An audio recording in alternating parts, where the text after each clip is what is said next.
इसरो का master plan 2023 Bharat करने वाला है अंतरिक्ष पर कब्जा। दोस्तों, साल 2023 भारत के लिए अंतरिक्ष के क्षेत्र में काफी अहम साबित होने वाला है।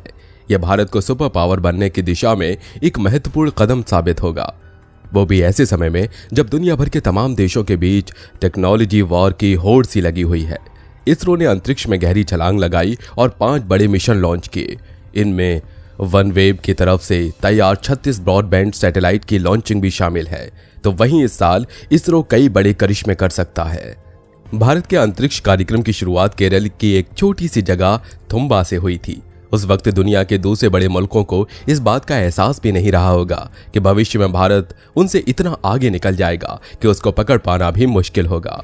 लेकिन इसरो ने अपनी विश्वसनीयता को बरकरार रखते हुए पूरी दुनिया में अपना झंडा बुलंद कर दिया है। आलम यह है कि आज अंतरिक्ष में भारत महारत रखने वाले देश अमेरिका, रूस आदि के उपग्रहों का सफलतापूर्वक प्रक्षेपित कर रहा है।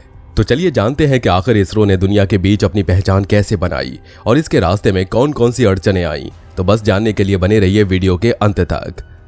दोस्तों, आजादी के बाद से अब तक भारत ने अंतरिक्ष का सफर शानदार तरीके से तय किया है। साइकिल और बैलगाड़ी से शुरू हुई हमारी अंतरिक्ष यात्रा मंगल और चांद तक पहुंच गई है। आज भारत मानव को अंतरिक्ष में भेजने की तैयारी कर रहा है, लेकिन यह यात्रा इतनी आसान नहीं थी। साल 1947 में जब देश आजाद हुआ तब स्थिति इतनी करुण थी कि हमारे पास खाने के लिए पूरी तरह अनाज भी नहीं था। अंतरिक्ष की कल्पना करना तो बहुत दूर की बात थी, लेकिन हम साहस के साथ सभी चुनौतियों को स्वीकार कर आगे बढ़ते रहे और साल 1962 में वो घड़ी आई जब भारत ने अंतरिक्ष का सफर करने का फैसला किया और देश के पहले प्रधानमंत्री पंडित जवाहरलाल नेहरू ने भारतीय राष्ट्रीय अंतरिक्ष अनुसंधान समिति की स्थापना की। साल 1969 में इस इनकोस्पार ने भारतीय अंतरिक्ष अनुसंधान संगठन का रूप धारण कर लिया। वर्तमान में इसरो दुनिया की 6 सबसे बड़ी अंतरिक्ष एजेंसीज में से एक है। जब भारत में अंतरिक्ष अनुसंधान गतिविधियां शुरू हुईं, उसी समय अमेरिका और रूस के उपग्रहों का परीक्षण विफल हो गया था। वर्ष 1962 में भारत सरकार ने अंतरिक्ष अनुसंधान के लिए भारतीय राष्ट्रीय समिति का गठन कर अंतरिक्ष के रास्ते पर अपना पहला कदम रखा और वर्ष 1963 में थुम्बा से पहले साउंडिंग रॉकेट के साथ भारत के अधिकृत अंतरिक्ष कार्यक्रम की शुरुआत हुई। इसी कड़ी में भारत सरकार ने जून 1972 में अंतरिक्ष आयोग का गठन किया और अंतरिक्ष विभाग की स्थापना की। शुरुआती दिनों से ही इसरो ने अपनी योजनाओं पर अच्छी तरह से काम किया। 19 अप्रैल 1975 को भारत ने अपना पहला उपग्रह आर्यभट्ट रूस के खुलासे से आंखें प्रक्षेपित कर अंतरिक्ष की दुनिया में अपना नाम दर्ज किया। हालांकि ये एक प्रायोगिक उपग्रह था, लेकिन इसी उपग्रह ने भारत के चमकदार भविष्य के लिए छाया तैयार की। आर्यभट्ट उपग्रह का निर्माण इसरो के लिए एक बड़ी चुनौती थी, क्योंकि उस समय न तो भारतीय वैज्ञानिकों के पास ज्यादा विशेषताएं थीं और न ही पर्याप्त संसाधन। लेकिन भारतीय वैज्ञानिकों के जज्बे के आगे ये समस्याएं छोटी हो गईं और इसरो के अध्यक्ष प्रोफेसर सतीश बंधु के मार्गदर्शन में युवा टीम ने आर्यभट्ट का निर्माण किया। बड़ी बात यह थी कि उपग्रह के निर्माण से जुड़ी युवा टीम ने पहले कभी भी अंतरिक्ष सुरंग नहीं बनाई थी। ये एक छोटा सा उपग्रह था, इसका वजन मात्र 360 किलो था, लेकिन इसे बनाने में 3 साल का समय लग गया। इस उपग्रह को बनाने से लॉन्च करने में 3 करोड़ रुपए से ज्यादा का खर्चा आया था। इसरो ने 18 जुलाई 1980 को SLV-3 का सफल परीक्षण कर भारत का नाम उन देशों में शामिल किया जो अपने उपग्रहों को खुद प्रक्षेपित कर सकते थे। इसके जरिए रोहिणी उपग्रह RS-1 को कक्षा में स्थापित किया गया था। वर्ष 1983 में इनसैट 1B को प्रक्षेपित किया गया था। इसने भारत के दूरसंचार, दूरदर्शन प्रसारण और पूर्वानुमान के क्षेत्र में क्रांति लाने का काम किया। 1994 में ध्रुवीय उपग्रह यान के सफल प्रक्षेपण से स्वदेशी पहचान क्षमता में वृद्धि हुई। इसके जरिए अब तक 50 से ज्यादा सफल मिशन प्रक्षेपित हो चुके हैं। 22 अक्टूबर 2008 को इसरो द्वारा 1380 किलोग्राम का चंद्रयान 1 भेजा गया, जो 14 नवंबर 2008 को चंद्रमा की सतह पर पहुंच गया। भारत चंद्रमा पर अपना झंडा लगाने वाला चौथा देश बन गया। चंद्रयान 1 ने ही चांद पर पानी की खोज की थी। साल 2014 में इसरो ने मंगलयान को मंगल की धरती पर उतार कर कीर्तिमान स्थापित किया। ऐसा करने वाला भारत चौथा देश बना। इसरो के इस मिशन में महज 450 करोड़ रुपए खर्च किए गए थे। खास बात यह है कि भारत एकमात्र ऐसा देश है जिसे पहली बार में ही मंगलयान को मंगल पर प्रस्तुति में सफलता मिली थी। 15 फरवरी 2017 को इसरो ने PSLV-C-37 के साथ मिलकर 104 उपग्रहों को अंतरिक्ष की कक्षा में स्थापित कर विश्व रिकॉर्ड कायम किया। 5 जून 2017 को इसरो ने देश के सबसे भारी रॉकेट GSLV Mk3 को लॉन्च किया। ये अपने साथ 3136 किलोग्राम उपग्रह GSAT-19 लेकर गया था।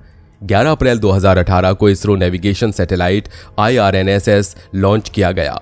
ये स्वदेशी तकनीक से निर्मित था। इसके साथ ही भारत के पास अब अमेरिका के संकट तंत्र की तरह अपना नेविगेशन सिस्टम है। 27 मार्च 2019 को इसरो ने एक और बड़ी उपलब्धि हासिल की। इस दिन एंटीसैट से एक लाइव भारतीय उपग्रह को नष्ट करने में सफलता मिली। अंतरिक्ष में उपग्रह को मार गिराने वाला भारत चौथा देश बन गया है। 1 अप्रैल 2019 को इसरो ने इलेक्ट्रॉनिक इंटेलिजेंस उपग्रह सहित 29 उपग्रहों को प्रक्षेपित किया। उनमें 28 विदेशी उपग्रह शामिल थे। इसरो ने पहली बार एक ही मशीन से 3 अलग अलग एसेट्स में सैटेलाइट्स बनाए हैं। ये सिलसिला नहीं रुका। 22 जुलाई 2019 को भारत ने दूसरे चंद्र मिशन चंद्रयान-2 को रवाना किया। इसे बाहुबली नाम की सबसे ताकतवर और विशाल रॉकेट GSLV Mark 3 के जरिए प्रक्षेपित किया गया। हालांकि यह मिशन विफल रहा, लेकिन देश ने इसे उपलब्धि के तौर पर देखा। इसरो इस साल जून तक चंद्रयान-3 को लॉन्च करने वाला है। 2019 में चंद्रयान-2 सफल नहीं हो पाया था। जिस वक्त रोवर चंद्रमा की सतह पर उतरने वाला था कि अचानक उसका लैंडर विक्रम से संपर्क टूट गया था, जिसकी वजह से मून मिशन चंद्रमा की सतह से 2.1 किलोमीटर दूर रह गया और अंतिम क्षण में चंद्रयान-2 का 47 दिनों का सफर अधूरा रह गया। हालांकि ऑर्बिटर अभी भी अपना काम कर रहा है। इसरो के चीफ S सोमनाथ ने बताया कि चंद्रयान-3 पहले से कहीं अधिक मजबूत चंद्र रोवर के साथ उड़ान भरेगा, जो भविष्य के इंटरप्लेनेटरी मिशन के लिए महत्वपूर्ण साबित होगा। इसरो चीफ ने चंद्रयान-3 के बारे में बताया कि इसमें रोवर है और इंजीनियरिंग पहले के मुकाबले काफी अलग है। ये पुरानी चंद्रयान की कॉपी नहीं है। S सोमनाथ ने कहा कि इसमें बेहतर सॉफ्टवेयर होगा। इसके साथ ही इम्पैक्ट लेग्स मजबूत और बेहतर उपकरणों से लैस होगा। भारत ने अभी तक किसी दूसरे उपग्रह या ग्रह पर भेजने के लिए रोवर लैंड नहीं कराया है। चंद्रयान-3 एक तरफ से जहां इसरो के लिए आने वाले समय में कई बड़े मिशन के लिए रास्ता तैयार करेगा, तो वहीं ये उस सपने को भी पूरा करेगा जो चंद्रयान-2 के दौरान नहीं हो पाया था। भारतीय अंतरिक्ष एजेंसी इसरो की इसी साल के आखिर में गगनयान मिशन लॉन्च की योजना है। ये पहला मानव रहित मिशन मानव रेटेड प्रक्षेपण ऑर्बिट मॉडल सिस्टम के प्रदर्शन के लिए होगा। इसके अलावा बाद में एक और मानव रहित मिशन और अंत में पहला मानव युक्त अंतरिक्ष मिशन होगा, जिसमें 3 एस्ट्रोनॉट शामिल होंगे। सूर्य की स्थिति को बेहतर तरीके से स्टडी करने और स्टार इवोल्यूशन के लिए अमेरिका और यूरोप की तरफ से पहले ही सूर्य मिशन पर काम किया जा चुका है। अब भारत ठीक इसी तरह के मिशन के लिए पूरी तरह से तैयार है। आदित्य L1 मिशन को 2023 में लॉन्च करने की इसरो की तरफ से योजना बनाई जा रही है। चंद्रयान और मंगलयान की सफलता के बाद भारत अब धरती की छोटी बहन कहे जाने वाले शुक्र ग्रह के लिए शुक्रयान मिशन पर काम कर रहा है। शुक्रयान का आइडिया साल 2012 में आया था। 5 साल बाद इसरो ने इस पर प्राइमरी स्टडी तब शुरू की जब डिपार्टमेंट ऑफ स्पेस ने 2017-18 के बजट में 23% की बढ़ोतरी की। फिर इसरो ने कई वैज्ञानिकों संस्थानों से पेलोड्स प्रपोजल मांगे। आमतौर पर धरती से जब किसी अन्य ग्रह के लिए मिशन लॉन्च होता है तब लॉन्च विंडो देखा जाता है, यानी वो समय जब दूसरा ग्रह धरती के नजदीक होता है। बेंगलुरु के इंडियन इंस्टीट्यूट ऑफ एस्ट्रोफिजिक्स में हुई एक इंडो फ्रेंच एस्ट्रोनॉमी मीटिंग में P श्री कुमार ने कहा था कि शुक्रयान को कायदे से 2024 में लॉन्च करना चाहिए, लेकिन अगर यह नहीं हो पाता है तो सबसे अच्छा लॉन्च विंडो 2031 ही होगा। आए दिन अपने ही बनाए रिकॉर्ड को तोड़ते हुए इसरो अंतरिक्ष में हर रोज नई इबारत लिख रहा है। आज भारत अपने ही नहीं बल्कि बड़ी संख्या में दूसरे देशों के उपग्रहों को स्पेसिफिकेशंस भी कर रहा है।